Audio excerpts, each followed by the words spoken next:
Was Alec Baldwin's case dismissed?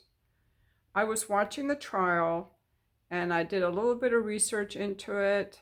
So I'm going to tell you guys what I discovered. It wasn't because he had the best lawyers. It wasn't because the judge was bought off. He got off on a technicality. The prosecution made a huge mistake. It came out on the witness stand that one of the witnesses who was testifying for the prosecution let out that there was some additional evidence that was delivered during the Hannah Gutierrez trial. And this evidence was some ammunition that the armorer's dad's friend had delivered that could have been the live ammunition that ended up on the set. This evidence was tagged with a different case number and thus was not in the evidence section for the case of Rust. So the defense didn't even know about it, and the prosecutor said she didn't know it was a different case number till the day before this witness testified. This was a technicality which kept the defense from having all the evidence available to them. Whether the prosecutor did this on purpose or not, I don't know. I do think she didn't like Alec Baldwin, so maybe she subconsciously overlooked making sure that this was in the evidence. I don't really know, because everyone knew that this guy was there and had brought it because it happened during the Hannah Gutierrez trial. So I don't know if it was an oversight, but that was the technicality on which the case was dismissed. This was a no-nonsense judge. It was a Brady violation, and the case was dismissed. However, he absolutely is one of 3 people guilty in the shooting of Helena Hutchinson. The other 2 people were already dealt with. The armorer is already currently serving jail time, Hannah Gutierrez, and the assistant director, David Hall, made a plea deal and is on probation. The third person culpable, Alec Baldwin, got off on a technicality. Now, I read some of your comments, and so again, there was no judge that was paid off. It wasn't because he had the best lawyers. Any lawyer would have done the same thing. He just got lucky. That's it, he got lucky. But another comment was, don't people shoot on movie sets all the time? Yes, they do. But this is why it was called involuntary manslaughter, which was caused from reckless behavior, and Alec Baldwin was absolutely reckless. Now, I'm going to tell you why I think he was reckless. It's not just that there's gun safety rule of never point the gun at anyone unless you're planning to shoot. It wasn't just that he violated the SAG guidelines, which all movie sets have, that you never point the gun at someone unless you're sure that there is no live bullet in it. It was also that he shot her during a scene that was not a filming scene, it was a blocking scene. A blocking scene is when you have a stand-in standing there. The purpose of it is for the camera person to figure out the camera and the lighting. It wasn't a rehearsal. It wasn't a filming, it was a blocking scene. And in the blocking scene, the person was supposed to just pull their gun out slowly out of their holster like this.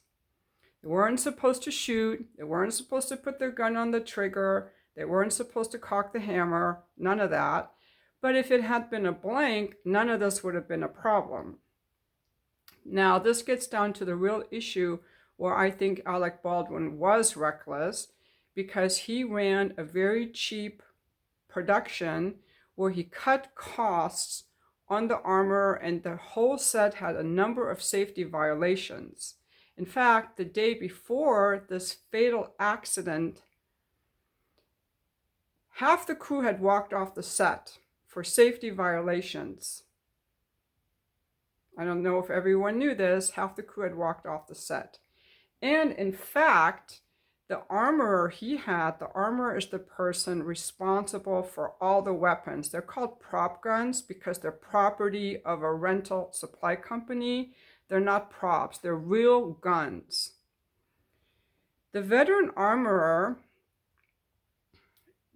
who was initially supposed to be hired for Rust, Neil Zoromsky, a veteran on movie sets with 3 decades of experience, turned down the job on Rust because there were red flags about the production that caused him to back out, even as he was packing to go to the set.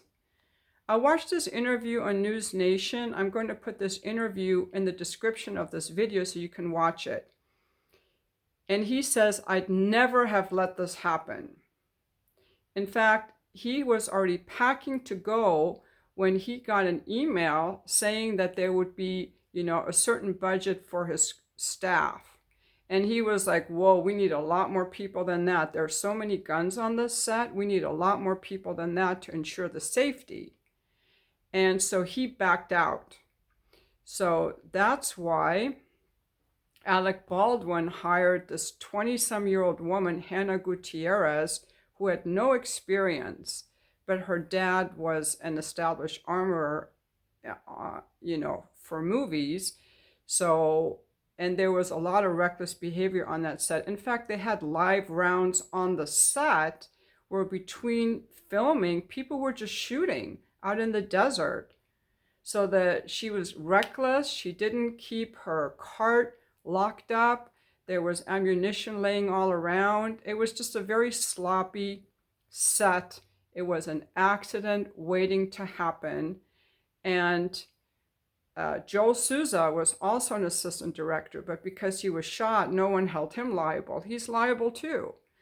The producer, the assistant director, for hiring these inexperienced armorers, running a very loose set, allowing all the shooting on the set. And Alex Baldwin, as he's just, not even filming, he's just pointing his gun at people instead of pointing, using his gun and pointing it at people. I guarantee you this.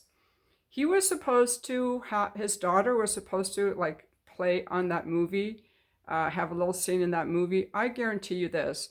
He would have never pointed that gun at his daughter in the same way that he pointed at Helena Hutchinson. He would have been more careful. He was absolutely reckless. When you do the scenes where you're actually shooting guns, the armor that's on the set has ensured that those are blanks. There are a number of safety checks, and these were all omitted, so that Alec Baldwin didn't even know what was in the gun or not. Now, he assumed these were all blanks, but even blanks can injure people. Even blanks can injure people. That's why you need to be very careful with all of the shooting on the sets. Now, I'm not a gun expert. I don't know anything about guns. I learned a little bit, kind of following this trial. But I actually think what bothers me about Alec Baldwin is the fact that he took no responsibility for killing this woman. He would just say, it's not my fault, not my fault. I didn't pull the trigger. He lied. He absolutely pulled the trigger. He didn't mean to kill her for sure, but he didn't take any accountability. Not my fault, not my fault. And I think that's what, to me, seemed, the most disappointing about him.